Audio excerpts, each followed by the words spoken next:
because my children, I cannot give them time. They miss me.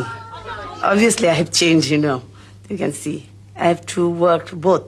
As the housewife, I was housewife. On the other side, I am mother. And other side, I have to work for the country, for the people, as the leader of the party. So I have to work both sides, and I manage it. শুরুতে বেগম জিয়া ছিলেন লাজুক ও অন্তর্মুখী প্রকৃতির একজন মানুষ।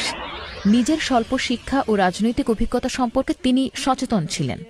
তবে সময়ের সঙ্গে সঙ্গে তিনি একজন দক্ষ রাজনীতিক হয়ে ওঠেন। যদিও অর্থনীতি বা পররাষ্ট্রনীতির মতো খুঁটিনাটি বিষয়ে কথা বলতে তিনি খুব একটা স্বাচ্ছন্দ্য বোধ করেন না। অনেকের মতে সামরিক শাসনের বিরুদ্ধে আপোষহীন লড়াইয়ের কারণেই বেগম জিয়া নির্বাচনে জয়ী হন। তার ব্যক্তিত্ব তাকে বাড়তি সুবিধা দিয়েছে। অনেক নারী ভোটার তুলনামূলকভাবে বেশি আক্রমণাত্মক শেখ হাসিনার চাইতে বেগম জিয়াকেই বেশি পছন্দ করেন।